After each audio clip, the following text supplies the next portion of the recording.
ఫలాలను ఇస్తున్నాడు. మనం పుట్టుక అనేది అనేకులకు సంతోషం. ఈ యొక్క గర్భఫలాలు ఒక వ్యక్తి పుట్టడం వలన మన వలన అతడు పుట్టినందుకు అతడు పుట్టలా, ఇంకా అతడు పుట్టక ముందే అతనికి పని చెబుతున్నాడు. దూత ఇదో నీ గర్భమున పిల్లలు పడతాడు యోహాను.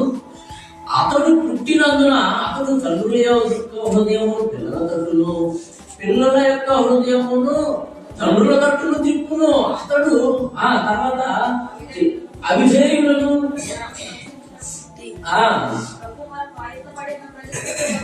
ప్రభువు కొరకు ఆయత్తపడిన ప్రజలను సిద్ధపరుచుట కొరకై ఏలియా యొక్క ఆత్మయు శక్తియు గలవారై ఆయనకు ముందుగా వెళ్ళును.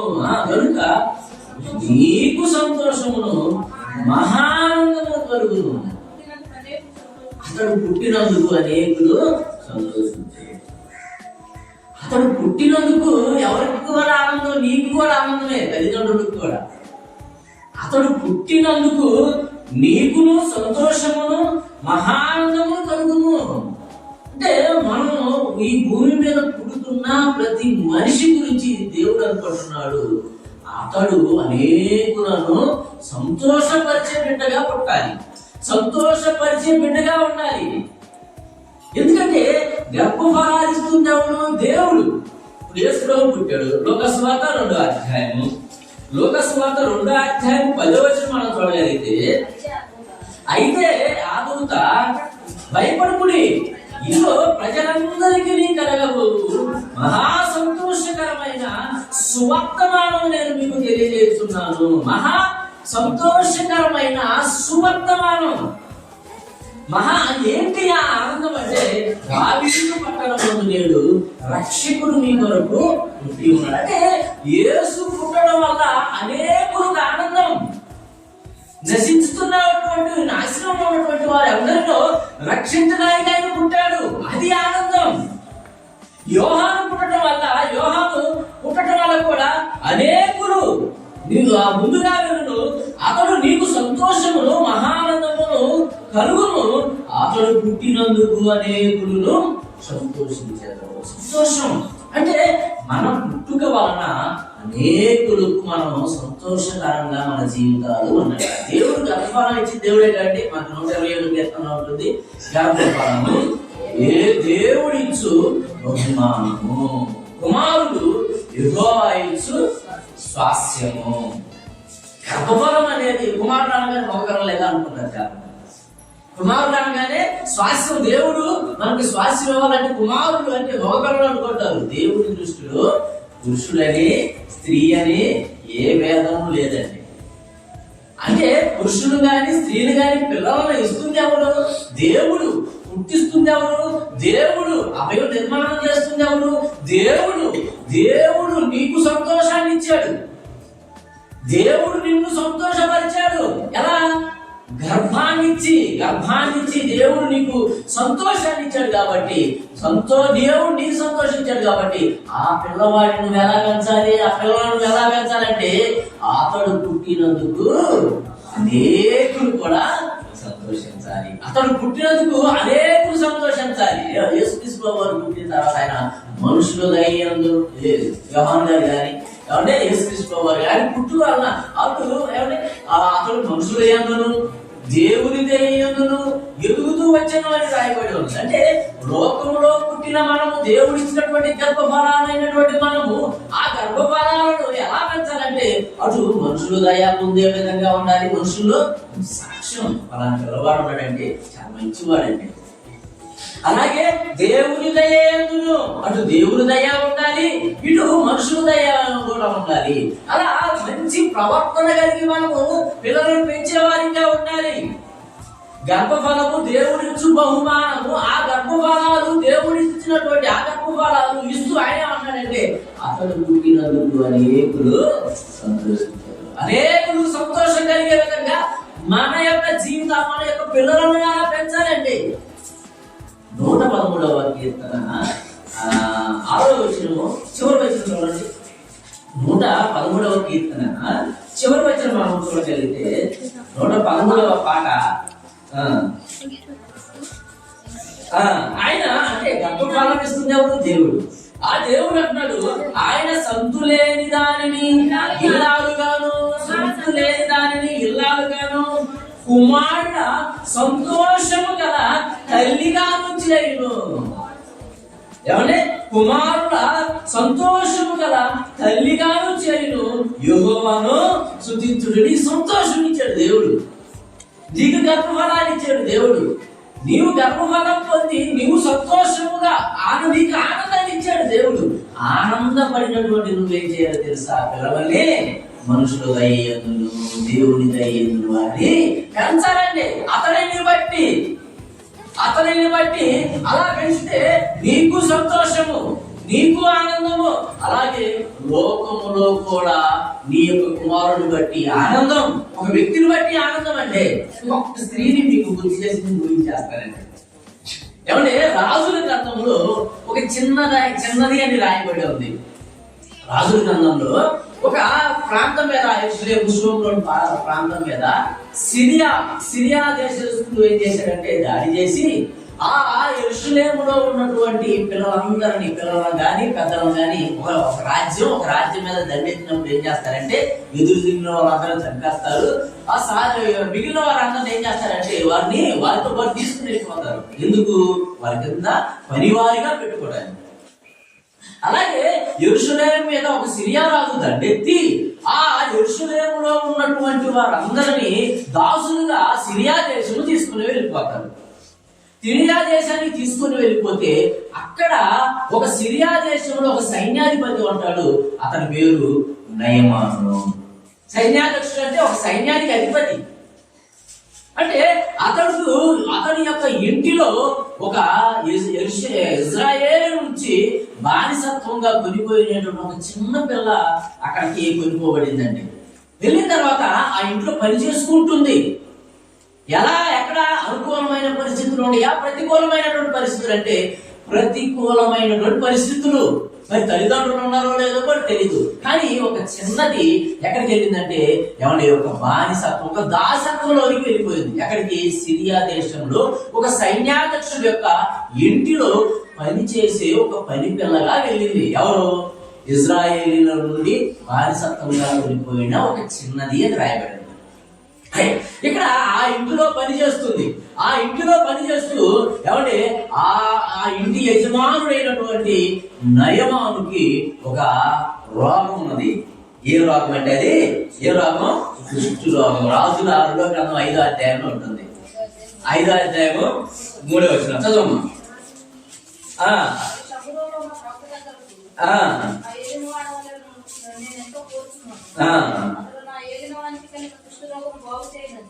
చిన్నది అన్న పదం కూడా చిన్న పిల్ల అంటే ఎందుకు ఈ మాట అంటే అతడు పుట్టినందుకు అనేకులు సంతోషించాలంటే మన పుట్టుక అనేకులకు సంతోషకరముగా ఉండాలి, అనేకులను సంతోష పెట్టే విధముగా ఉండాలి. రాజుల మొదటి 2వ గ్రంథము 5వ అధ్యాయము వచ్చిన చెప్పు 2వ వచనం. ఇజ్రాయేలీల దేశము మీదకి పోయి ఉండిరి.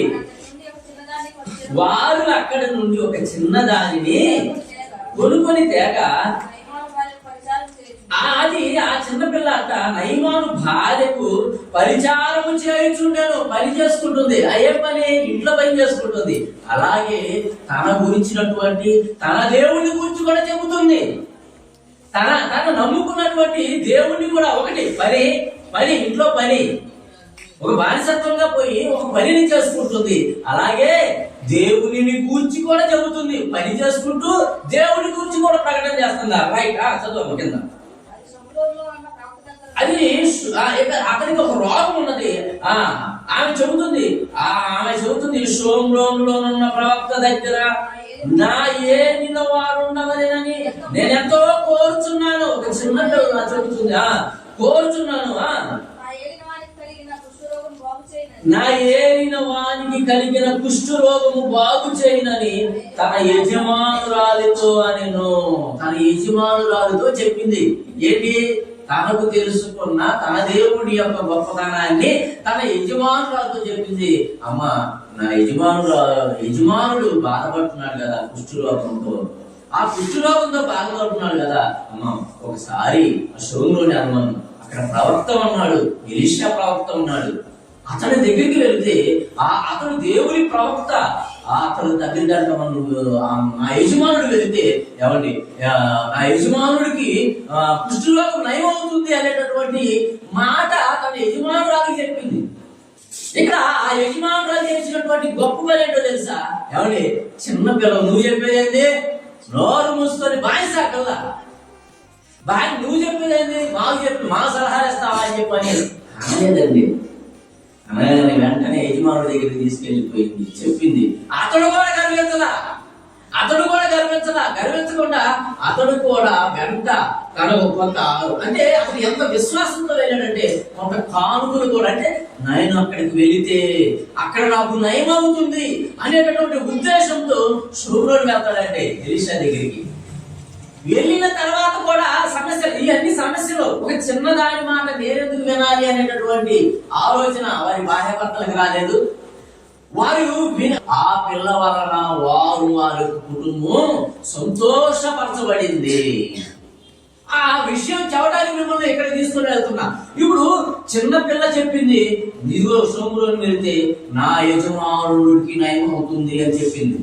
ఆ చిన్న పిల్ల మాట యజమానురాలు విన్నది, యజమానుడు విన్నారు. విని వెంటనే వాళ్ళు సిరియా, అంటే పైన ఉండిద్దండి, మన మ్యాప్ లో మనకు కనబడుతుంది, పైన సిరియా, కింద గలిలియా, తర్వాత సమరయ, అంటే దేశాలు దాడు పై నుండి కిందకి ప్రయాణం, ఎంతో ప్రయాసంలో ప్రయాణం. ఎవరి మాట విని ప్రయాసపడి వస్తున్నాడు? ఒక చిన్న పిల్ల చెప్పినటువంటి మాట, నా దేవుడు ఉన్నాడు, నా దేవుడి ప్రవక్త ఉన్నాడు పలానా దేశంలో వెళ్తే నా యజమానుడికి నయం అవుతుంది అని చెప్పని చెప్పటం వలన ఎవరి సిరియా నుండి ప్రయాణమై షోమ్రోనుకి వచ్చారండి.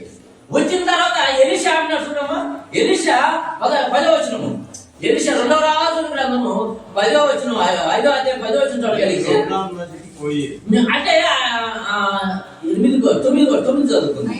నయమాను గుర్రములతోనూ రథములతోనూ వచ్చి ఎలీషా ఇంటి ద్వారం ముందర నిలిచి ఉండగా, ఎలీషా యొక్క ఇంటి ద్వారం ముందు నిలబడి ఉన్నాడు, వచ్చాడనమాట. ఎవరు? సిరియా ఒక దేశానికి సైన్యాధ్యక్షుడు అంటే గొప్ప వ్యక్తి అనమాట, గొప్ప అధికారం కలిగినటువంటి వ్యక్తి అనమాట. ఒక ప్రవక్త దగ్గరికి వచ్చాడు, ప్రవక్త గుమ్మం దగ్గరికి వచ్చాడు. గుమ్మం దగ్గర ముందర నిలిచి ఉండగా ఎలీషా అంటాడు, నీవు యోర్దాను నదికి పోయి 7 మారులు స్నానం చేయము, నీ ఒళ్ళు మరలా బాగై నీవు శుద్ధుడు అవుతావని అతనితో చెప్పుటకు ఒక దూతను ఆయన వచ్చాడు. అవునే, సహజంగా మా దగ్గర ఎవరన్నా వచ్చారనుకో, అధికారులు ఎవరన్నా వచ్చారు, మనం ఏం చేస్తాము? రండి వాళ్ళకి రండి, కూర్చోండి, ఇదిగో కూర్చేసుకుని ఆహ్వానిస్తాం. ఎవరు? వాళ్ళు లోకంలో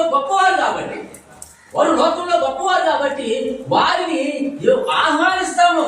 ఆ ఆహ్వానం కూడా ఎలీషా ఆ అధికారికి ఇవ్వాలా. ఎందుకంటే ఇవన్నీ పరీక్షలు అండి. నేను ఎందుకు ఈ మాట చెబుతున్నానంటే, చిన్న పిల్ల మాట ఎందుకు విన్నారు? పరీక్ష. వింటాడా? వినడా? చిన్న పిల్లల చేతే చెప్పేస్తాడు. వింటారా? వినడా? హెచ్చు తప్పులు చూడకూడదండి. ఇతడెంత అతడెంత అనేటటువంటి హెచ్చు తప్పులు చూడకూడదు. ఆ వ్యక్తి నుంచి వచ్చి నోటి నుంచి వచ్చేటటువంటి మాట విలువైందాక అది చూడడం ముఖ్యం. కాబట్టి వచ్చి ఆయన ద్వారం దగ్గరికి రాగానే ఆయన అన్నాడు, నువ్వు వెళ్ళి 7 యోర్దానులో పెరుగు 7 మార్లు స్నానం చేయము, నీ ఒళ్ళు మరలా బాగా నీవు శుద్ధుడు అవుతుంది అని అతనితో చెప్పుగా ఒక దూతను పంపింది. తర్వాత నయమాను ఏమంటాడు? 11వ వచనం, అందుకు నయమాను కోపము తెచ్చుకొని తిరిగిపోయి ఇట్లా అతను నా యొద్దకు వచ్చి, ఆయన ఆలోచన అది, అతను నా యొద్దకు వచ్చి నిలిచి తన దేవుడైన యెహోవాను బట్టి తన చెయ్యి రోగముగా ఉన్న స్థలము మీద ఆడించి కుష్ఠరోగములు మార్పులని నేననుకోండి. నేనెవరిని? రాజు కింద సైన్యాధ్యక్షుడిగా ఉన్నాను. నేను వస్తే అంటే కోపం, గర్వం, నేనేంటి అసలు నన్ను పుట్టుకోలేదు, నా మీద చెయ్యలేదు, నా రోగం ఏంటో చెప్పలేదు. అయినా ఇదేంటి వెళ్ళి యోధాను మా ఊళ్ళో మా దేశంలో లేవు ఆ నదులు అనేటటువంటి ఆలోచన వచ్చింది. ఏందని ఆడు చెప్పేది, ఏందని ఆరు మాట మనం వినేది, మనం అనుకుంటాము. అప్పుడు పక్కన ఉన్నారు మనకి గైడెన్స్ చేసే వాళ్ళు కూడా చాలా ముఖ్యమండి. ఇప్పుడు అతను కొంచెం మండుతున్నాడు. ఎవరు నయమానే అవుతున్నాడు, మండుతున్నాడు. మండుతుంటే ఇప్పుడు ఆ మంటని ఆర్పే విధంగా ఉండాలి. పక్కన ఉన్న వాళ్ళు ఏం చేశాడంటే, అయ్యా ఎటు ప్రయాసపడి ఆటి నుంచి వచ్చావు. ఆయన ఏమన్నాడు, రోజు నీళ్ళు పోసుకున్నావా, నదిలోకి వెళ్ళి నీళ్ళు పోసుకో, 7 సార్లు మునిగి రా. ఏమైంది, అంత దూరం ప్రయాస, దేశాలు దాటి నువ్వు వచ్చావు కదా, ప్రయాస పడుతున్నావు కదా, రా వచ్చి అక్కడ మునుగు అని చెప్పి అనగానే ఇతను ఏం చేశాడంటే అక్కడ మాట కూడా విన్నాడు. ఇంకొక పనుగా మనం ఆలోచిద్దాం. ఇంకొక అసలు ఏంటి రాజా, నువ్వెంత, నీ యొక్క పరుగుబడి ఎంత, అతడు ఏంటి ప్రవక్త అయిన వాడు లోన కూర్చొని నిన్ను నదిలో వెళ్ళి స్నానం చేయమని వస్తాడట. అది ఎంత గర్వంగా ఉన్నాడు. అసలు మనకి అసలు ఈ ప్రవక్త వద్దు, ఈ దేవుడు వద్దని చెప్పని కొంచెం మండుతున్న వాళ్ళ మీద పెట్రోల్ పోతారు చాలా మంది. పెట్రోల్ పోతే ఏమైంది, ఇంకా మండిద్ది అనమాట, ఇంకా మండిద్ది. మండే వారిని నీళ్లు పోసి మనము అంచేవారిగా ఉండాలి. అంతేగాని పెట్రోల్ పోతే ఎవరికి ఇప్పుడు అలా చేసి వెనక్కి వెళ్ళిపోయారు, ఎవరు నష్టపోతాడు, నయమానే నష్టపోతాడు, పక్కన బాగానే ఉంటాడు. చెప్పుడు మాటలు వింటే చెడిపోతాడు. అంటే మంచి మాట, దేవుడి మాటను మనము పక్కన పెట్టేటటువంటి వారిగా ఉండకూడదండి. విన్నాడు, విని తన పక్కన ఉన్నటువంటి సహోదరుడు చెప్పిన మాట కూడా ఆయన ఏం చేశాడండి, విన్నాడండి. నయమాను ఎవరి మాట బట్టి వచ్చాడు, ఒక చిన్నపిల్ల చెప్పిన మాట విన్నాడు. భార్య చెప్తే భార్య అతనికి చెప్తే విన్నాడు. మరలా సైన్యంతో పాటు వచ్చాడు, ప్రవక్త దగ్గరికి వచ్చాడు. పక్కన ఉన్నటువంటి సైన్యాధ్యక్షుడు చెప్పినటువంటి మాట కూడా విని యోర్దానులో పోయి 7 మార్లు స్నానం చేశాడండి. అప్పుడు ఎలా అయిందో చూడండి, దేహం 14 వచ్చిన అతను పోయి దైవజనుడు చెప్పినట్టు యోర్దాను నదిలో 7 మార్లు మునగగా అతడి దేహము పసిపిల్ల దేహము వలె అతడు శుద్ధుడాయను. అతడు శుద్ధుడైపోయాడు. శుద్ధుడు పసిపిల్ల దేహం వలె. పసిపిల్లల దేహాలు చూడండి, చిన్నపిల్లలు చాలా చాలా సున్నితంగా ఉంటాయి అన్నమాట. అందుకని మనం తీసుకొని చాలా చక్కగా ముద్దాడుతూ ఉంటాం పిల్లలు. ఇప్పుడు ముద్దాడమని మనం జరుగుతాను, ముద్దాడతావా ఎవడే అంటే చిన్నపిల్లల దేహము చాలా మృదువుగా ఉంటుందండి. ఆ విధంగా అయిపోయింది అనండి నయమాను యొక్క ఆయనకున్నటువంటి రోగం, ఆయనకున్నటువంటి సమస్య పోయింది, తనకున్నటువంటి సమస్య పోయింది. అతడు యెహోవాకు ఇక ఈ విషయాలని మనం చూడగలిగితే ఏమంటే దేవుడిని మహిమపరిచేవారు. నేను చెప్పాల్సింది ఏంటంటే, ఇప్పుడు ఒక దేశంలో ఉన్నటువంటి ఒక సైన్యాధ్యక్షుడు దేవుణ్ణి మహిమపరిచాడు. అతడు అతని కుటుంబం, అతనితో ఉన్నటువంటి వారందరూ సంతోషపడ్డారు. ఎవరిని బట్టి చెప్పండి, ఎవరిని బట్టి?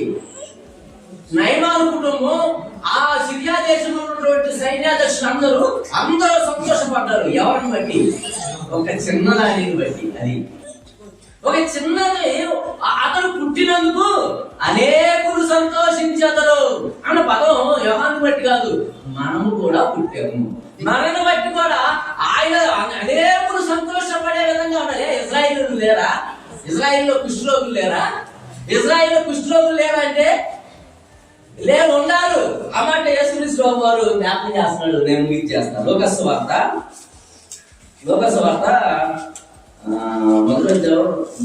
4వ అధ్యాయం చూడము.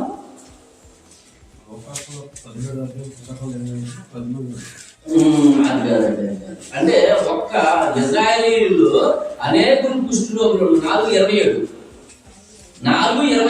ఆ లూకాసు గారు రాసిన సువార్త 4వ అధ్యాయము 27వ వచనం మనం చూడగలిగితే, మరియు ప్రవక్త అయిన ఎలీషా కాలమందు మరలా యేసు ప్రభు జ్ఞాపకం చేస్తున్నాడు. ఏమంటాడంటే, మరలా ప్రవక్త అయిన ఎలీషా కాలమందు ఇశ్రాయేలులో అనేక కుష్ఠరోగులు ఉండినను. అనేక కుష్ఠరోగులు, రోగాలతో ఉన్న వాళ్ళు చాలా మంది ఉన్నారు. కుష్ఠరోగులు ఉండినను సిరియా దేశస్థుడైన నయమాను తప్ప మరి ఎవరు శుద్ధి నొందలేదని నేను మీతో నిశ్చయముగా చెప్పుచున్నాను. అంటే ఊర్లో కూడా ఉన్నారు, యెరూషలేము పట్టణంలో యోదయ దేశంలో కూడా చాలా మంది కుష్ఠరోగులు ఉన్నారు. కానీ వాళ్ళ యొక్క ఆలోచన ఏంది? మనవడేగా వాడు ఎలిషా వాడు బంధు వాడు ఏం చేస్తాడు అంటే నమ్మకం ఉండదన్నమాట. ఊర్లో వాడు నిజం చెప్తే నమ్మరు. యేసు ప్రభువు వాడు ఊర్లో వాళ్ళు ఏం చేశారు తెలుసా? ఏది ఈ మాట చెప్పినందుకు కింద వచ్చింది. ఊర్లో వాళ్ళు ఏం చేశారు చూడండి. సమాజం అది ఎందుకు పైన ఆ మాట చెప్పాడు. అది అనేకులు ఉన్నారు, సిరియా దేశం నుంచి వచ్చారు. ఏమంటే చాలా మంది బయట వాళ్ళు వాడే నా మాట వింటున్నారు. చిన్నపిల్లల మాట విని అన్యులు వస్తున్నారు, చిన్నపిల్లల మాటకి లోబడుతున్నారు, దేవుని మాటకు లోబడుతున్నారు. కానీ మీరున్నారు ఇజ్రాయేల్, మీరు లోబడలేదని చెప్పి అనగానే వారు అయితే సమాజ మందిరంలో ఉన్నవారు ఆ మాటలు విని ఏ మాటలు పై చెప్పిన మాటే. ఇజ్రాయేల్లో ఎంతమంది కుష్ఠరోగులు ఉన్నారు కానీ నయమాలు ఎందుకు నయమయ్యారని చెప్పని యేసు ప్రభువు అంటే వారు ఈ మాటలు విని ఆగ్రహం తెచ్చుకొని ఆగ్రహం వచ్చింది అనమాట. మనకి ఇష్టం లేని మాట చెప్పినప్పుడు ఏమైందంటే ఆగ్రహం వచ్చింది, కోపం వచ్చింది. లేచి ఆయన పట్ల ఈయన వెళ్ళిపోదాం. ఎందుకు? వీడు మంచి మాకు అనుకూలంగా చెప్పట్లా, ఇతడు అనుకూలంగా చెప్పట్లేదు కాబట్టి మనల్నే దూషిస్తున్నాడు కాబట్టి ఇతను ఏం చేద్దాం, వెళ్ళబడదామని చెప్పని ఆయనను యేసు ప్రభువును తలకిందులుగా ప్రాణద్రోయవలెనని తమ పట్టణములకు కట్టబడిన కొండపేటు వరకు ఆయనను తీసుకొని పోయి. అంటే ఆయన కొండ మీద తీసుకెళ్లి తలకిందులుగా నెట్టేసి చంపేద్దాం. దేనికంటే ఎందుకంటే దేవుని మాట వినలేదండి. సొంత వారే వినలేదండి, సొంత వారే వినలేదు. సొంత సమాజం ఆయన్ని చంపాలని అనుకుంటే ఆయన అక్కడి నుండి మరలా అక్కడ పొందిపోతాడు. ఎందుకు మాట్లాడుతున్నానంటే ఏమంటే ఒక వ్యక్తి నోట నుండి చిన్నపిల్లైనా పెద్దవాడైనా కానీ ఎవరైనా కానీ వ్యక్తులను చూడకండి, వ్యక్తిలో నుండి వచ్చినటువంటి దేవుని మంచి మాటను చూడండి. చిన్నపిల్లైనా కానీ ఆయన మాట విన్నారు. వాడు వీళ్ళని కాదు, ఏమంటే ఎవరు చెప్పినా కానీ విన్నారు. ఒక్కొక్కరు గాడిదంతా పందెం పెట్టుకున్నాయంట.